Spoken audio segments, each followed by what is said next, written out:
In this example, we're going to talk about a few different things here regarding setting and unsetting variables, as well as dealing with empty and null. You can see the two here. IsSet is used to check whether something is set or not. It's different than something being empty. Empty can be a string that has just the quotes there, double quote, that's an empty string, or something can have the value of 0, so it's empty. But IsSet, this is going to deal with whether or not a variable was set. You're going to unset that variable using unset, and that's going to take the value away from that particular variable.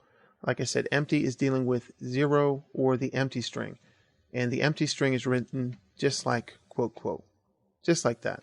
Single quote, this is also considered empty, quote 0 quote, or just an integer that's a 0. That's considered empty.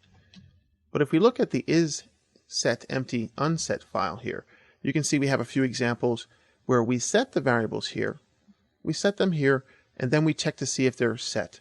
Remember, isSet is going to return a true or false, and when you output that, echo that, that's only going to display the 1 for true and nothing for false. And we can take a peek here at the examples here, and I have that note up there. Are these set? See the source code we just did? Well, these are all set. And the value of isSet boolean is nothing because boolean must be not set, so it returns a false, so nothing is displayed. Now we can check to see what's empty. Foo, is that empty? Well, if we move down here, foo is set to I am set. So it's set, it's still set, but now it's empty. And you get the empty coming back as 1 is true. So you get the idea.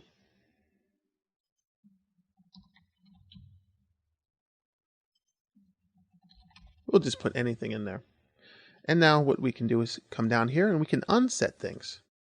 The PHP doesn't care about the white space, but when you unset something, it's no longer set. We'll see this quite a lot, and that's very, very important to distinguish the two. It's like it was never set before, so that's great to be able to do that. And you can do that with session variables and cookies and things like that. So now when you do that, you can check to see if something is set after that. And now you can see that foo is no longer set, and int is no longer set, just like that. And we unset foo and int, and bool is now no longer set as well. And that's not coming back with anything, so that is false. I'll show you another way to do that much later in the training to actually have a false come out there.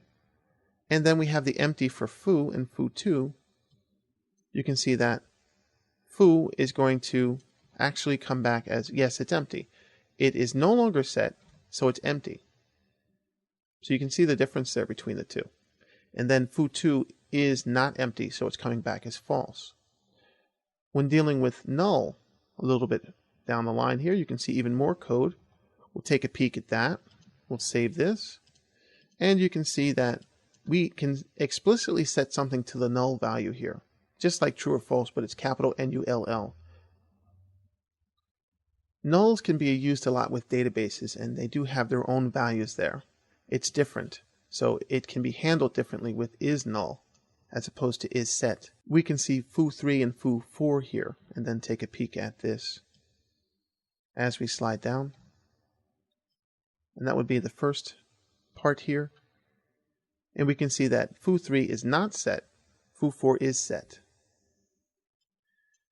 Foo3 is at null, and foo4 is actually set to something. So null is not going to be set, and then therefore you have to check whether or not it is null or not, if it's set to null. And then you can see the empty has its own functionality as well. So it can be set, but it could be empty. It's a little bit confusing, but at the same time, very valuable. So you can see that you can have different alternative ways of working with this, and you can see the difference between set and unset. That's the most popular. Empty being something that could be set, but having the empty string or 0, and then null, it is going to come in as a value of null. And then you can see how that relates to isSet regarding to nulls.